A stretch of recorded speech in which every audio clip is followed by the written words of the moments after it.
இப்போ நான் நம்மளோட சேனல்ல என்ன பண்ணிட்டு இருக்கோம் அப்படின்னு சொல்லி கேட்டிங்கன்னா, வெயிட் கெயினுக்கான டிப்ஸ் நிறைய கேட்டிருந்தீங்க. அதில் ஒரு 5 to 6 இன்ஃபர்மேஷன்ஸ் வந்து நான் உங்களுக்கு கொடுத்துருக்கேன். அதில் 4வது இன்க்ரெடியன்ட் என்ன அப்படின்னு கேட்டிங்கன்னா, பாசிப்பருப்பு உருண்டை தாங்க. இந்த பாசிப்பருப்பு உருண்டையை எப்படி பண்ணணும் அப்படிங்கிறத வந்து நான் ஸ்பெஷலாக சொல்கிறேன். இந்த மாதிரி செஞ்சு நீங்கள் சாப்பிட்டீங்க அப்படின்னா உங்களுக்கு டேஸ்ட் கிடைக்கும். அந்த டேஸ்ட்டே உங்களுக்கு திரும்ப திரும்ப அதை சாப்பிட வைக்கும். இதை வந்து ரெகுலர் ஸ்நாக்ஸாகவே நீங்கள் எடுத்துக்கோங்க. எப்போதும் வீட்டில் வந்து இந்த கேக்கு, இந்த முறுக்கு, இந்த மாதிரியான ஐட்டம்ஸை கட் பண்ணிவிட்டு நான் சொல்கிற இந்த மாதிரி ஒரு விஷயங்களை வந்து நான் சொன்ன இந்த 5-6 ஸ்நாக்ஸ்லாம் சொல்லியிருக்கேன். எல்லாம் வந்து குட்டி குட்டி உருண்டை சொல்லியிருக்கேன், சத்துருண்டைலாம் சொல்லியிருக்கேன். அதை எல்லாத்தையும் உங்களோட ஸ்நாக்ஸ் பாக்ஸில் போட்டு வச்சுட்டு டெய்லியும் சாப்பிட்டுட்டே வாங்க. நல்லாவே வெயிட் கெயின் அந்த மாதிரி ஒரு ரெசிபியாக தான் நம்ம இன்றைக்கும் பார்க்க போகிறோம். அதுதான் பாசிப்பருப்பு உருண்டை. அதை எவ்வளோ டேஸ்ட்டாக பண்ணி எவ்வளோக்கு எவ்வளோ அதிகமாக எடுத்துக்கிறோமோ அவ்வளோக்கு அவ்வளோ நல்ல வெயிட் போடுவோங்க. நல்ல ஒரு நியூட்ரிஷன் கிடைக்கும். அது என்ன அப்படின்னு பார்க்கலாம். இப்போ வந்து இதை எப்படி பண்ணுறது அப்படிங்கிறத பற்றி இப்போ பார்க்கலாம். ஃபஸ்ட்டு பாசிப்பருப்பு உருண்டைக்கு நம்மளுக்கு என்னென்ன தேவை அப்படின்னு கேட்டிங்கன்னா, பாசிப்பருப்பு ஒரு 1/2 கிலோ எடுத்துக்கோங்க. அதுக்கு ஈக்குவலாக சுகர் எடுத்துக்கணும்.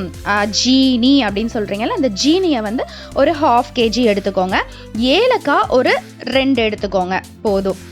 இப்போது இதை எப்படி பண்ணுறது அப்படிங்கிறத பற்றி பார்க்கலாம். பாசிப்பருப்பை வந்து என்ன பண்ணுறீங்க அப்படின்னா, ஒரு 1/2 கிலோ அளவுக்கு எடுத்து ஸ்டவ்வில் வந்து ஒரு பேன் வச்சு நல்லா வறுத்துக்கோங்க. அது எவ்வளோ நேரம் வறுக்கணும் அப்படின்னு கேட்டிங்கன்னா, ஒரு 20 நிமிஷம் கிட்ட நீங்கள் வறுத்துக்கலாம். வறுத்து நல்ல ஸ்லிம்மில் வச்சு வறுத்துக்கிட்டே இருக்கணும். அதோட கலரும் சேஞ்ச் ஆகக்கூடாது, அதுக்காண்டி வறுக்காமையும் இருக்கக்கூடாது. ரெண்டையும் மாடரேட்டாக வச்சு ஸ்லிம் பண்ணி வச்சு ஒரு 20 மினிட்ஸ் கிட்ட வறுத்து நல்லா ஆற வச்சுக்கோங்க. அடுத்து அதுலேயே வந்து என்ன பண்ணுறீங்க அப்படின்னா, சுகர் ஒரு 1/2 கிலோ போட்டுக்கோங்க. ஏலக்காய் ஒரு 2 எடுத்துக்கோங்க.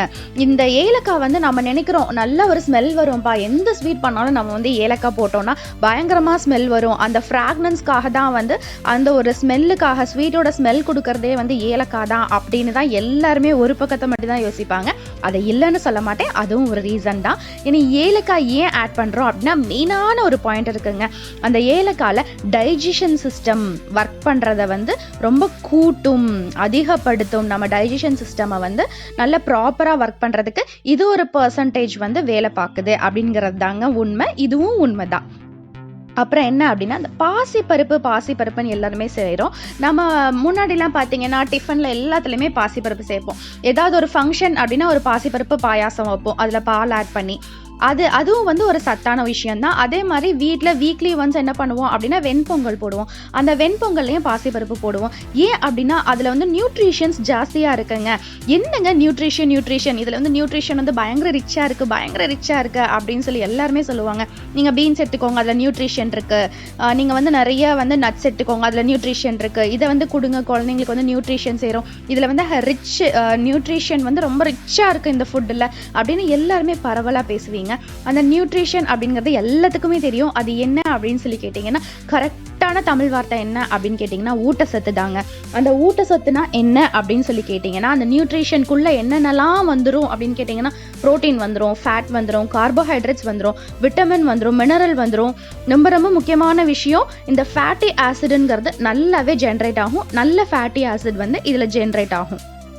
எதில் அப்படின்னா அந்த பாசிப்பருப்பில். அப்போ அந்த பாசிப்பருப்பு எதில் இருக்குது அப்படின்னா, அந்த நியூட்ரிஷன் வந்து நிறைய இருக்குது. ஏன்னா குழந்தைங்களுக்கு நியூட்ரிஷனான ஃபுட்டு தான் சேர்க்கணும்னு சொல்லுவாங்க. அதனால என்ன பண்ணுவாங்கன்னா, அடிக்கடி வெண்பொங்கல் வச்சு ஊட்டுவாங்க. ஏன்னா வெண்பொங்கலில் வந்து அதிகமாக நம்ம பாசிப்பயிரை ஆட் பண்ணுறோம்.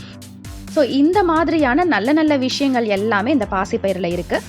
இப்போ என்ன பண்ணுறோம் அப்படின்னா, இந்த பாசிப்பருப்பு இந்த 1/2 கிலோ சரிக்கு சமமாக பாசிப்பருப்பு, சுகர் எடுத்து 2 ஏலக்காய் போட்டு ஒன்று மிக்சியில் நல்லா கிரைண்ட் பண்ணிக்கோங்க. அப்படி இல்லை அப்படின்னா மில்லில் போய் நல்லா சாஃப்டாக திரிச்சிட்டு இதை என்ன பண்ணுறோம் அப்படின்னா, கீ போட்டு, பட்டர் மேக்ஸிமம் எடுத்துக்கோங்க. பட்டரை வந்து என்ன பண்ணுறீங்க அப்படின்னா நெய்யாக கன்வெர்ட் பண்ணி, அந்த நெய் கொஞ்சம் வார்மாக இருக்கும் போது அழகாக குட்டி குட்டி உருண்டையாக போட்டு வச்சுக்கோங்க. இதை வந்து ஏர்டைட் கண்டெய்னரில் போட்டு பத்திரமா வச்சுக்கோங்க. கொஞ்சம் ட்ரையாக பிடிச்சிக்கோங்க. ரொம்ப தண்ணியாக பிடிச்சிங்க அப்படின்னா ரொம்ப நாள் தாங்காது.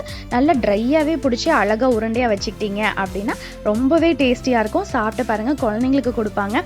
குழந்தைங்களுக்கு கொடுக்குறதையே நீங்களும் சாப்பிட்டாலே போதும், ஒல்லியாக இருக்கவங்க எல்லாருமே குண்டாயிடுவீங்க. அதனால குண்டாயிடுவீங்கன்னு சொல்லக்கூடாது, அதை குண்டுன்னு சொல்லக்கூடாது, நல்ல சத்தாயிடுவீங்க. கரெக்டான ஷேப்பில் இருப்பீங்க. ரொம்ப ஒல்லியாக இல்லாமல் நல்ல ஒரு பூசினாப்பில் இருக்கா பார்க்குறதுக்கு அப்படின்னு சொல்கிற மாதிரி ஒரு அளவுக்கு நீங்கள் அழகாகிடுவீங்க. நல்ல ஷேப்பாக இருப்பீங்க, சூப்பராக இருப்பீங்க பார்க்க. எல்லோரும் இந்த மாதிரி தான் சூப்பராக இருக்கணும்னு நான் ஆசைப்பட்றேன். நீங்கள் இதே ட்ரை பண்ணுங்கள், நல்லா சாப்பிடுங்க. ஒரு 1 வீக் ஸ்டாக் பண்ணி வச்சு டெய்லியும் சாப்பிட்டே வாங்க. ஸ்நாக்ஸ் பாக்ஸில் இதை மட்டுமே வச்சுக்கோங்க. உங்களோட சத்துக்கு நான் கேரண்டி. இந்த மாதிரி அடுத்த ஒரு ஆரோக்கியமான ஒரு லட்டு, பொட்டுக்கடலை உருண்டை, எள்ளுருண்டை, இந்த மாதிரி நிறைய சொல்லியிருக்கேன் நான். அது மாதிரி இன்னொரு உருண்டையோட அடுத்து நான் உங்களை மீட் பண்ணுறேன். பாய். இது மாதிரி அற்புதமான தகவல்களை, குறிப்புகளை தெரிஞ்சுக்க நம்மளோட டவர் ட்ரை சேனலை சப்ஸ்கிரைப் பண்ணுங்கள்.